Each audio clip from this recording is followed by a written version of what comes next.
You may have grown up and didn't even realize the significance of trauma in your life, or emotional abuse, or there could have been significant loss, and still struggling with that loss and that grief. And that's still having an effect in your life today. Seems like it's robbing you of joy or robbing you of peace. And you really are, and maybe you don't realize it, but suffering from some level of post-traumatic stress disorder. Post-traumatic means it was after it happened, and now you're experiencing some of the effects. A lot of times when people come into our program, they know that they've had life events that have been hard or stressful, or that they've really moved through things they wouldn't want anyone else to ever see or move through themselves. However, it's rare that we ever label what we've been through as a trauma. A lot of people have trauma, and a lot of people don't know what that really means. Trauma can be something big, but trauma can also be a lot of things that are really small. And trauma could be things they thought were normal. It just happened in their family that they felt like had been okay.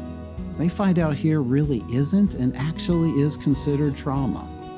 One of the things the center does is, through our counselors, we look at, well, what's the effects of this trauma?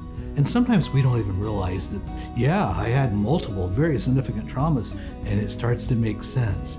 And part of my recovery is not living in the past, but taking the past and building on the future, and really having the tools to do that.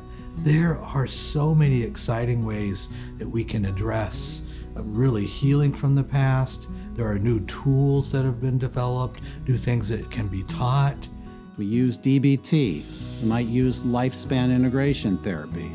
We may use EMDR. We may use written exposure therapy. We may use process letters. So there's lots of ways we can help people with trauma. There's lots of things we can do to bring down the temperature on that, to help people feel more hopeful, help people feel like they have a future.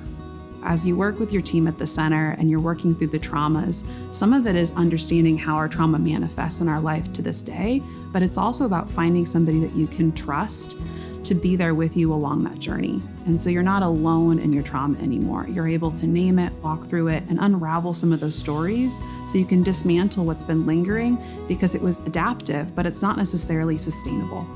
This is where we specialize in helping the recovery and bringing about healing. And I can tell you, because I see it every week in the lives of individuals who leave after being here at the center. There is healing.